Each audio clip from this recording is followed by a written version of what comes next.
Welcome to the show. I'm Tyler Orton, a reporter here at Business in Vancouver newspaper and BIV.com. A new forecast from Deloitte pegs BC's economy as the one that will be most resilient among the provinces during this current economic downturn. With us to discuss the outlook for the Canadian economy as we navigate through this pandemic, it is Craig Alexander, chief economist at Deloitte. Craig, thanks for joining us on the show. It's a pleasure. So I think we'll tackle Canada as a whole in just a moment, but I first want to start with British Columbia. You point out that this economy here in this province is well poised to endure what's going on right now. Tell me a little bit about why that is for BC. Well, we have to keep it all in perspective. The BC economy is going to experience a very severe recession. It's going to be a recession far worse than we had in 2008, 2009, that we dubbed at the time the Great Recession. But if we look at the economic contraction and recovery in BC, I think that you're likely to find that the contraction is a bit less than the national average, will be a bit stronger. And I think a lot of this has to do with the success that BC has had in bending the curve on the number of new infections. BC's done better than other provinces. I also think a lot of the assessment relates to how the economic shutdown was actually implemented, and then how the economy is being reopened. When we look at, so a good example of contrasting how different provinces tackled things differently. When Quebec went into its economic lockdown, it deemed residential construction to be, and this has contributed to a deeper economic contraction in Quebec, whereas BC elected to say that, given the type of work that was taking place, given the importance of residential construction, likely reflecting issues around the housing market in BC and housing affordability, that residential construction was actually essential, and so it was kept open. And so those sort of policy decisions, combined with a better record in terms of why I think BC is going to outperform. Well, it's interesting because CMHC, they released their outlook yesterday with regards to major metropolitan areas. Housing starts, they're going to be soft for the remainder of the year. But how quick do you think it is that not just British Columbia, but maybe Canada will be able to rebound from this downturn compared to the Great Recession that you just... So one of the comments in the latest Bank of Canada forecast was that their assessment is the peak impact of the global pandemic was in April, and I actually agree with that assessment, and that is built into our current forecast. When we look at the data, what we can see is that when the economic lockdown was imposed in March, particularly the second half of March, you saw an enormous plunge in economic activity. And then in April, you had the full impact of the lockdown. But then as we entered into the reopening of the economy, has picked up. And let me be clear, when I say that, BC elected to keep residential real estate as an essential service, in other words, limiting the degree of the cycle, that doesn't mean that it's strong, right? Like it's a function of the fact that if you didn't shut it down, it was producing, albeit at a lower rate. And understand that there are going to be deep legacies from this crisis. Like, we are going to find that in BC, unemployment is going to be very high as we reopen the economy. There are going to be a lot of businesses that are forced into closure here. When we think about which are the hardest hit sectors in the Canadian economy, many of those hardest hit sectors are located in BC. So when you think about hospitality, food, accommodation, tourism, when you think about retail, these sectors all have a very significant presence in BC. So BC is not immune from what's taking place. It's really just a function of, if you manage the health risks better and you reopen your economy in a more stable way, this is going to help the recovery. And I think the tide effectively turned in May. We saw this in terms of the job numbers. Heading into the labor force survey at the start of June that gives you the May readings, the market was actually looking for the overall Canadian economy to lose 500,000 jobs. In point of fact, 289,000 were created. And so what that could show us was that there was an inflection point. Another example is StatsCan reported very negative retail trade numbers for the month of May, an enormous decline, like retail activity plunging around like a quarter of sales. But in May, the advanced survey results is plus 19%. So what we can see is that as you reopen, economic activity is in fact picking up. And so I think that's when the recovery started. The one thing we're mindful about, though, is that when I'm talking, when I'm presenting my base case forecast, where I think the Canadian economy is going to contract this year by 5.9%, I think that the BC is going to contract a little less than 5%. We need to be mindful that this is just the base case, and the number one risk to the outlook is if we have a second wave of infection. And right now, it looks like Canada's managing those health risks and BC's managing those health risks. But I'm very worried about what I'm seeing in the United States. I'm very worried about the increase in the infection rates we're seeing in the U.S. So in this environment, I still encourage businesses and policymakers, governments to run scenarios. Like, don't base all your decisions on one particular base case outlook. The fact of the matter is there's so much uncertainty here. I think you want to think about a range of potential outcomes. But the base case is the economy contracting close to 5%. How much of it is it a concern to you if the US has to go back into some sort of lockdown, whether it's in different states or what have you, the impact that could eventually have on the Canadian economy as well, if there's a bit more of a paralysis that's reemerging south of the border? Yeah, there's two different risks associated with the outlook for the possibility of a second wave. First of all, will Canada have a second wave? Will BC have a second wave post lockdown? But another dimension to this is, what if we actually handle the health risks well, but America can't? And this is a real risk, and it does pose a significant threat to the economic recovery. If you look at Canada, every province does more north-south trade than it does east-west. Canadian businesses are plugged into North American supply chains. BC is the gateway to Asia, but trade is still dominated with the United States. And so if the U.S. economy, a good question is, if America has a second wave, that's bad. But is it bad enough to cause a lockdown? And then that's another scenario, because if America goes back into the sort of lockdown we had in March, April, well, then the Canadian economy is not, and the BC economy is not going to be immune to that because of our deep economic contractions. If America has more infections, but they don't go into the lockdown, the economic disruption will be more, but it won't be as bad as if America goes into a lockdown. One of the observations I sort of like to make is that we shouldn't be surprised that America is having more difficulty dealing with the health risks. I mean, if you think about the motto for the United States, right, it's life, liberty, and the pursuit of happiness. The motto for Canada is peace, order, and good government. And you just, and then reflect on what it means in the current environment. And it shouldn't be surprising that America is going to have more challenges dealing with health risks.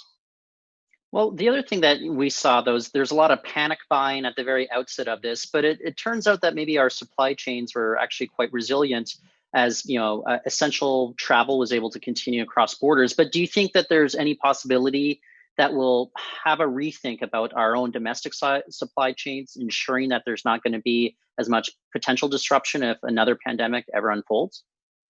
Yeah, so a lot of different dimensions, right? So when the pandemic hit, there was hoarding being done by Canadians. It turns out that hoarding was unnecessary. There was enough toilet paper for households. The biggest challenge we had in the supply chains was when there was a completely abnormal surge in demand. It wasn't surprising that just-in-time inventory systems weren't capable of keeping pace with the stock.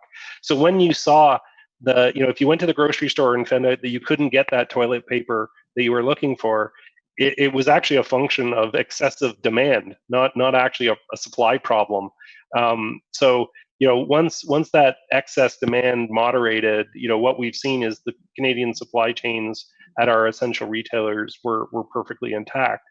But then there's another dimension to this, and that is when we think about essential medical products, there is now an awareness by governments around the world that you might actually need to have certain essential products manufactured domestically for the good of your citizens.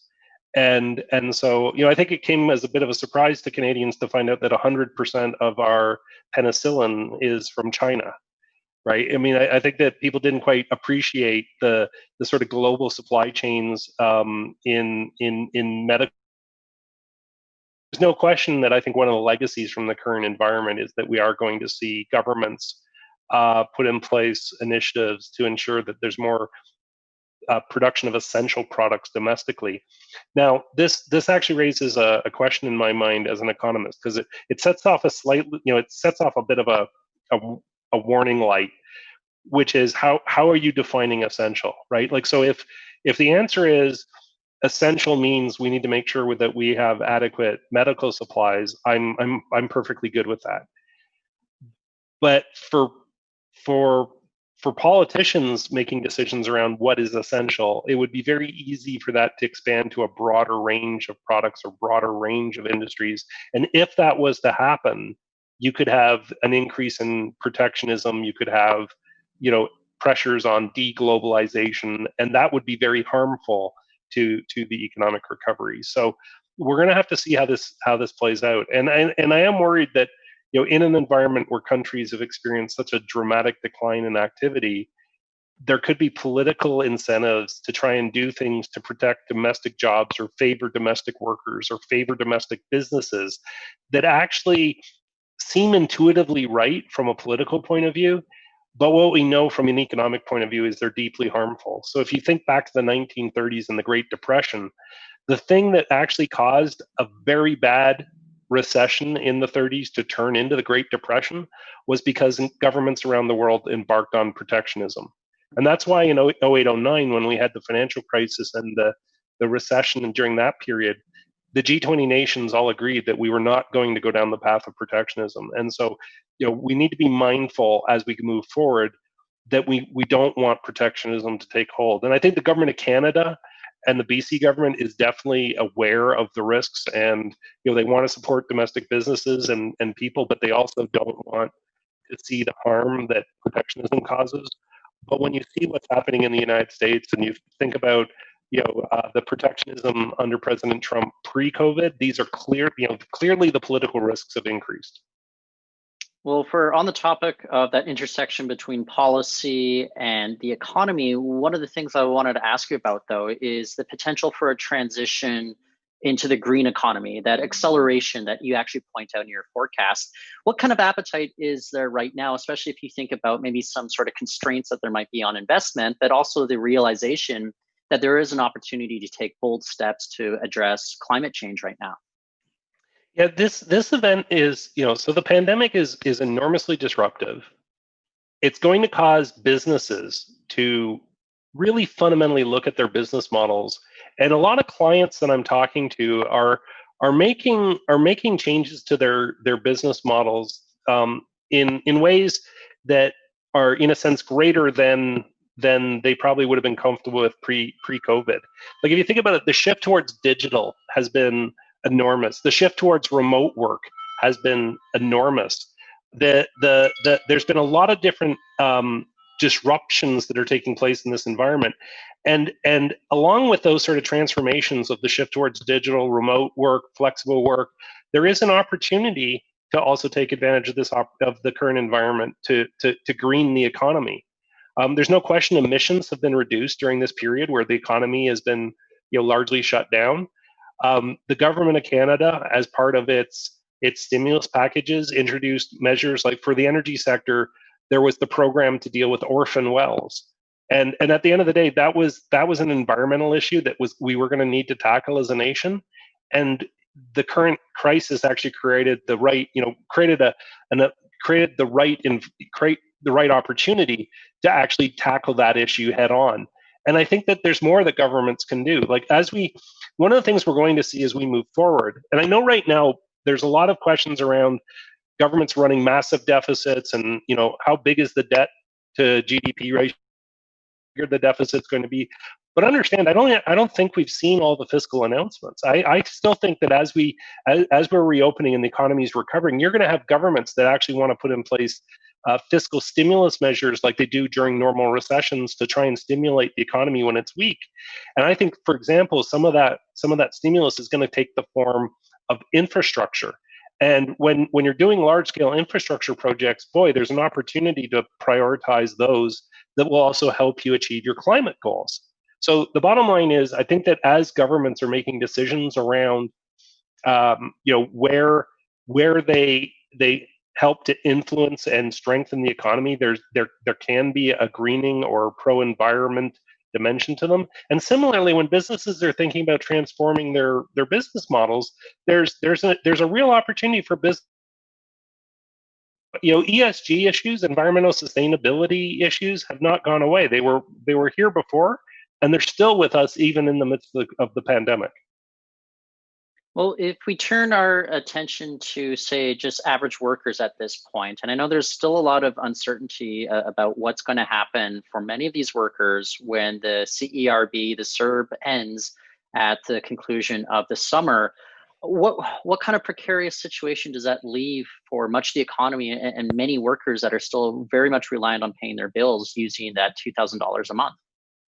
Yeah, so the CERB has been very effective at addressing the income shock that hit the Canadian economy and the fact that many workers became unemployed. Like we know from the StatsCan data that we lost 3 million jobs in March and April, but we also have a lot of workers that aren't counting as unemployed because they not only don't have a job, but they're not looking for work. And if you don't look for a job, you don't actually count as unemployed. And that makes sense in normal times. Like if you're a student in your mid-20s and you don't have a job but you don't look for work, you don't count as unemployed. You're out of the labor market, and everybody would say, that's perfectly fine. But in today's world, if you lost your job or you graduated and you don't have a job but you aren't looking for work because of the health risks, because of the virus being in circulation, because of your perception that there aren't job opportunities out there, those people we probably should be counting as unemployed. Rate it sort of shot up to around 13%, but if you adjust for all the workers that have been pushed out of the labor market, the true unemployment rate's around 20%, and the CERB is basically providing income support for those individuals. Now, I've actually heard from a lot of businesses that they have some issues with the CERB if they hired low-paid workers, because what they're running into is some cases where workers are being told, okay, with the reopening, you can come back to work, and the worker is saying, you know what? Given the health risks, given that I'm getting $2,000 a month, I'm fine where I am. I'm quite happy. So I've actually had a significant number of businesses actually tell me that the CERB is acting as a deterrent to return to work for some workers, not all, but for a fraction of workers. So the government extended the CERB by 2 months. It was going to run out in July, August. Now it's going to run out in September, October. I think by that time, the government will probably announce a new, they'll probably announce reforms to the employment insurance program, and they'll probably have in place the capacity to have the EI program cover workers that previously weren't being covered. And I think what will ultimately happen is work as we have the reopening, but when the CERB ends, I think those still unemployed workers will get transitioned onto some new income support program. But the key thing here is it's probably going to be less generous, and that will address this issue around the disincentive to work. Well, Craig, a lot of great insights that you're able to share with us. And I just want to thank you so much for being able to jump on the show and share that with us today. Oh, it's my pleasure. Thanks for having me. That's Craig Alexander. He is chief economist at Deloitte. And that's it for the show today, but we'll be back next week. In the meantime, you can go to biv.com for more stories and more interviews. For the time being, I'm Tyler Orton, and I want to thank everybody for joining us on the show.